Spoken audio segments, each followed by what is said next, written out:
মাওলানা তাজুল ইসলাম রহমতুল্লাহি আলাইহি ব্রাহ্মণবাড়িয়া মাদ্রাসার দাওরায়ে হাদিসের বুখারী শরীফের ক্লাস করতেছিলেন রাতের বেলা।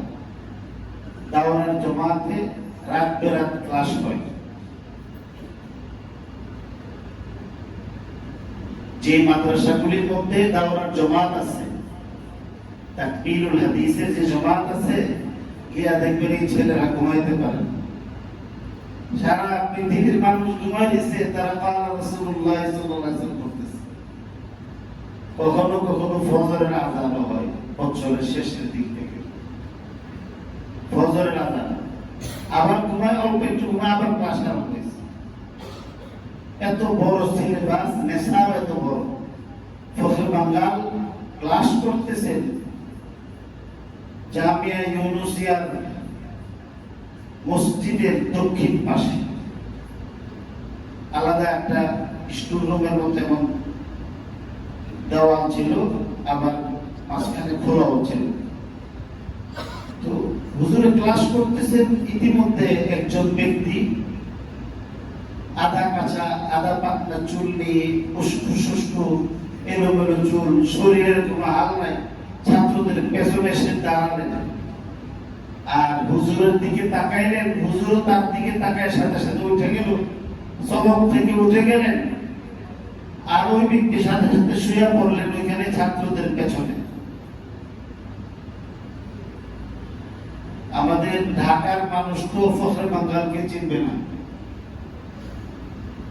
ফখরে বাঙ্গাল রহমতুল্লাহি আলাইহি আমাদের শেখুল হাদিস আল্লামা আজিজুল হক সাহেবের উস্তাদ ছিলেন। ঢাকা মাদ্রাসা দিয়ে আবাদ করছেন হযরত শামসুল হক ফরিদপুরি রহমতুল্লাহ আলাইহি সদস্য হুজুর, হযরত মাওলানা মুহাম্মদুল্লাহ হাফিজি হুজুর, হযরত মাওলানা পীরজি হুজুর আব্দুল ওয়াহাব পীরজি হুজুর, এই হাফিজি হুজুর ফরিদপুরি রহমতুল্লাহ আলাইহি পীরজি হুজুর, ওনারা ঢাকাতে আসছেন। ফখরে বাঙ্গাল রহমতুল্লাহ আলাইহির সামনে ছাত্রের মতো বসে থাকতেন। ফখরে বাঙ্গাল রহমতুল্লাহ আলাইহি ওই ব্যক্তিকে দেখলেন, দেখার পরে সঙ্গে সঙ্গে উঠে গেলেন। ঠিক 30 মিনিট পরে আবার আসলেন। আসার পরে হুজুরে আবার মসনদে বসলেন। ওই পেছন দিক থেকে যে লোক শুয়েছিল ওই উঠে চলে গেল। ছাত্ররা প্রশ্ন করলেন, হুজুর অদ্ভুত দৃশ্য দেখলাম, আপনি এইভাবে লোকটা আসলো, চোখে চোখ রাখলো, আপনি উঠে গেলেন, আবার আপনি আসলেন, তিনি উঠে গেল, ঘটনা কি? আরে মিয়া, এই লোকটা প্রতি 6 মাসে আধা ঘন্টা ঘুমায়।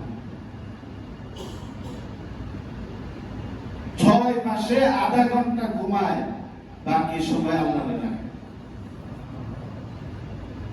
6 মাস পরে সে এখন আধা ঘন্টা তার ঘুমাইবার জন্য সে জায়গা খুঁজতেছিল। এই লোকটা বর্তমান সময়ের কুতুব। আধা ঘন্টা ঘুমাইবার জন্য, বিশ্রাম নেওয়ার জন্য আসছিল। আমি উঠে গেছি, উনি বিশ্রাম নিছেন, আবার ওনার দায়িত্ব চলে গেছে।